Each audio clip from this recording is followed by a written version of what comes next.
In the summer of 2018, a man in Vietnam sat at his computer typing yet another desperate message to the Vietnamese embassy in Brussels, Belgium. For nearly 2 years, Nguyen's father had been searching for his missing daughter, his brightest, most academically gifted child, who had vanished without a trace.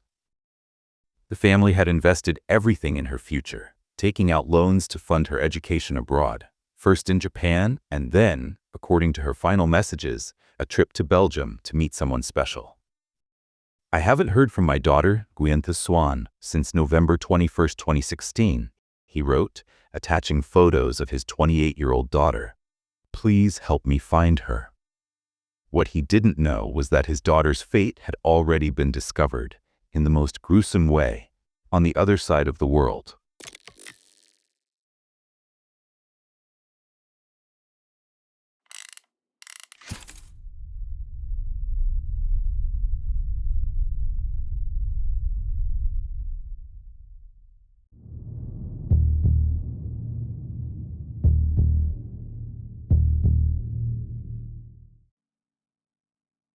On December 30th, 2016, in the quiet rural community of Geluwe in Belgium's West Flanders province, a local hunter was walking his dog along a remote country road. The dog suddenly darted toward a ditch overgrown with blackberry bushes, where it discovered what the hunter initially dismissed as a burnt animal carcass. That night, the hunter couldn't shake a disturbing thought. What if it wasn't an animal? The next morning, he called the police. When investigators arrived at the scene, they had to shoo away rats that were feeding on the remains.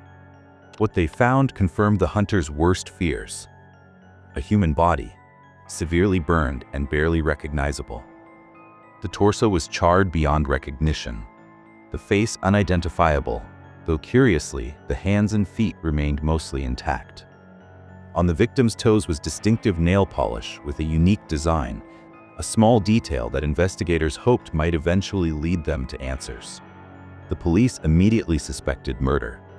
The victim had been left with barely any clothing, and there were no lighters or accelerants found at the scene that would suggest self-immolation. Based on the secluded location, investigators suspected the killer must be someone familiar with the area, a local who knew this remote spot would keep secrets. Most concerning of all, no missing person reports matched the victim. Whoever she was, nobody had reported her disappearance.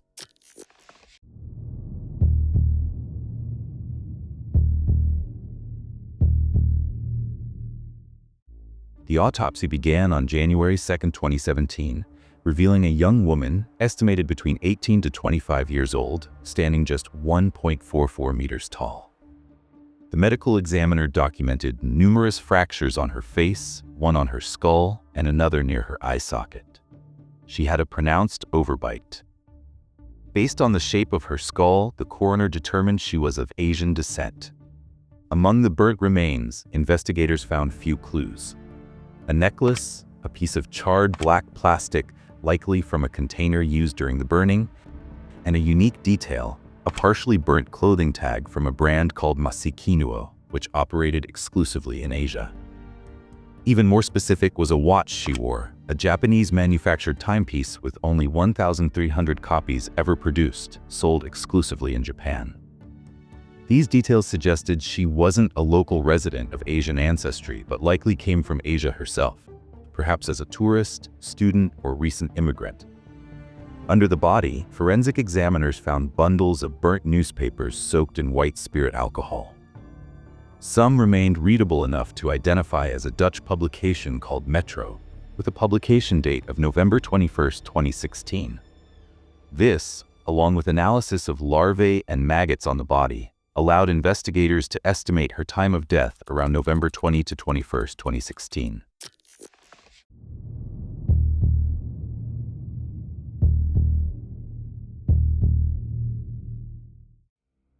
Belgian police mounted an extensive investigation, reaching out to Asian embassies, questioning immigration officials, visiting refugee centers, and conducting door-to-door inquiries throughout Geluwe. They showed photos of the distinctive nail polish to local salons, checked nearby mushroom farms known to employ Asian workers, questioned sex workers, and visited Asian restaurants, all without success. They even sent DNA samples to neighboring countries' databases, but found no matches. By February 7, 2017, with the investigation stalling, police released a facial reconstruction and details of the victim's belongings to the public. Shortly afterward, a local came forward with information about a man in the area who frequently jogged with his Asian girlfriend. The man in question had installed security cameras outside his home, had a hobby of burning wood, and reportedly had a strong preference for Asian women, seeking them exclusively on dating websites. Most suspiciously, his Thai girlfriend and her daughter had reportedly moved in with him but hadn't been seen recently, and the man himself had apparently fled to Thailand. Police obtained a warrant to search his home but found no evidence of criminal activity or suspicious cleaning. When they contacted Thai authorities, they discovered the man vacationing with his girlfriend and her daughter, both alive and well. The lead was a coincidence, and investigators were back to square one. By May 2018, the case had gone cold, with no new leads despite renewed public appeals.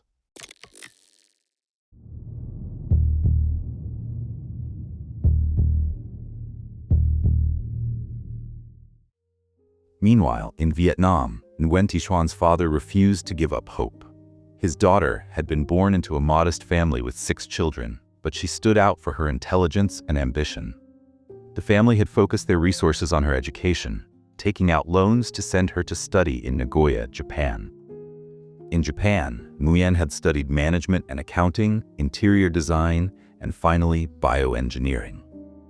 She struggled with the high cost of living, working multiple jobs, as a hotel housekeeper, restaurant waitress, and supermarket employee, while still needing financial support from her parents. Through an agency supporting Vietnamese expatriates in Japan, she had met a Belgian man who was visiting the country. They continued their relationship after he returned to Belgium. Despite her parents' disapproval, they wanted her to find someone from the Vietnam itself, so the ties to the family will not be broken after marriage. When Nguyen disappeared in November 2016, Vietnamese authorities conducted only a cursory investigation. Upon learning about her Belgian boyfriend, they assumed she had willingly left for Belgium and closed the case. Nguyen's father was left to search for his daughter alone, posting notices across social media, especially in Vietnamese communities in Japan and Belgium. For 2 years, he exhausted every lead in Vietnam without success. Finally, remembering his daughter's Belgian connection, he contacted the Vietnamese embassy in Brussels, hoping they might convince local police to search for her.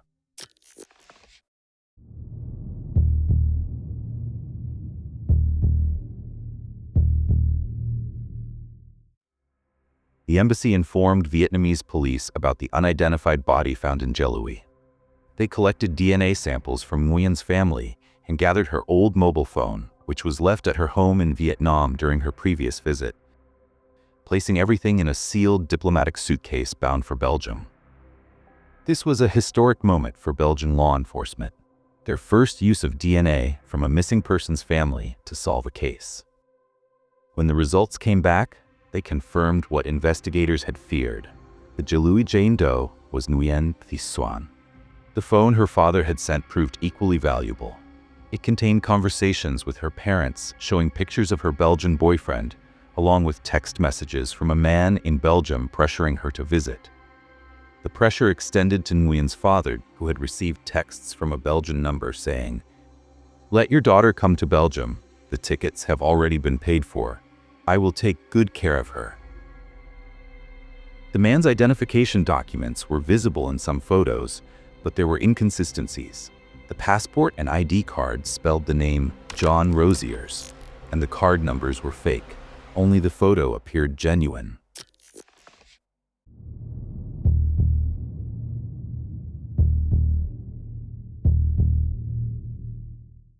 A friend of Nguyen's had provided investigators with a Belgian phone number for her contacts. When police called it, they discovered it belonged to a company in Menen with 444 employees. They methodically reviewed each employee until they found 29-year-old John Van Doele, whose appearance matched the photos on Nguyen's phone. The picture of John that emerged was troubling. He had lived with his girlfriend since 2013, and they had an infant son born just weeks before Nguyen's murder, on October 27, 2016. Though his girlfriend described him as nice and kind, despite occasional verbal aggression, investigators uncovered a secret life. John had traveled to Japan in May 2016 for work, where he met Nguyen through a dating site. Their conversations quickly turned sexual, leading to a hotel rendezvous, all while his girlfriend was pregnant back in Belgium.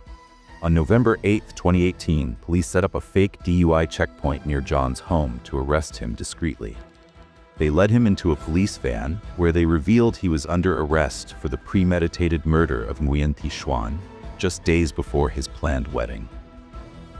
John's reaction was described as flat and unsurprised. His fiancée, however, was devastated. Having been shielded from witnessing the arrest, she grew concerned when John didn't call to confirm his safe arrival at work.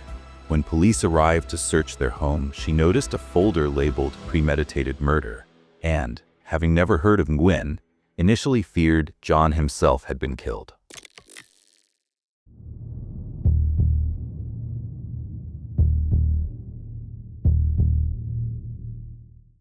After 2.5 hours of interrogation, John confessed. He revealed that Nguyen's other cell phone and tablet were buried beneath his bathtub, installed there just before the fixture was put in place. Retrieving them required specialized tools to cut into the bathroom and insert a camera. The recovered devices contained over 9,000 sexually explicit messages between John and Nguyen, including some sent while John's son was being born. He had lied about his name and address to prevent Nguyen from discovering his real life, but feared she would eventually uncover the truth and expose his infidelity. To preserve his relationship and reputation, John had methodically pressured Nguyen to visit Belgium, sending 139 messages urging her to take a break from her studies. Whenever she hesitated, he would mention having children with her, something she deeply desired. Yet he forced her to pay for everything herself, requiring her to take out loans to fund the trip. Nguyen traveled first to Helsinki, Finland, then to Amsterdam, Netherlands, before taking a train to Kortrijk, Belgium, where no accommodations awaited her. John, despite being available, deliberately kept her waiting before finally picking her up.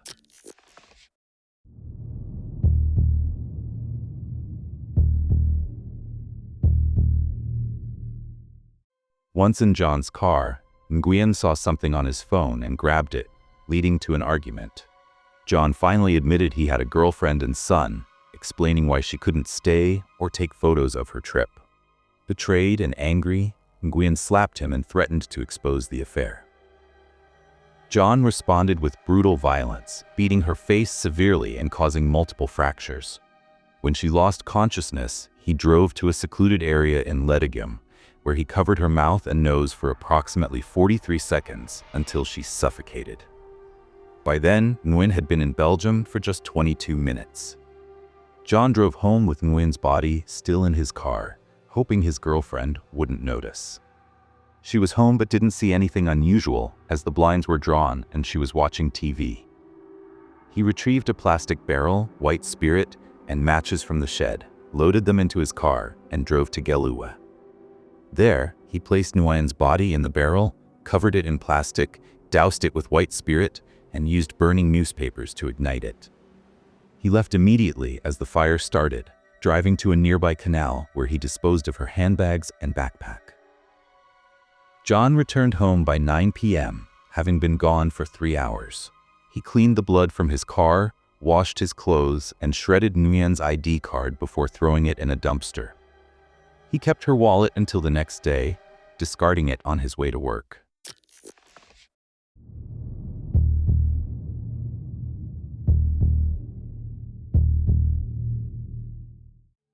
Initially, John claimed Nguyen's death was an accident, one he bizarrely blamed on his girlfriend, suggesting if she had satisfied him sexually more often, he wouldn't have cheated and subsequently killed Nguyen.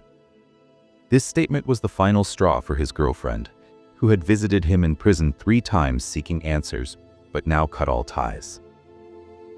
John's trial began on January 8, 2021. Prosecutors presented psychiatric reports showing John was not insane and understood his actions were wrong. Though he expressed remorse, few believed him. He denied premeditation, claiming he actually was a sweet boy who brought Nguyen to Belgium to provide her with better opportunities. The judge questioned whether John really risked everything just to show his mistress local tourist attractions. The prosecution noted that John had advised Nguyen not to purchase a return ticket. John eventually admitted he brought her to Belgium for sex and retracted his earlier statement blaming his girlfriend.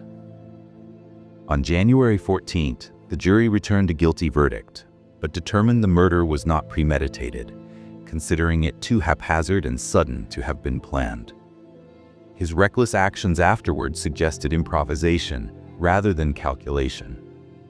John Van Duleg was sentenced to 27 years imprisonment on January 15, 2021, with eligibility for parole in November 2027 at the earliest.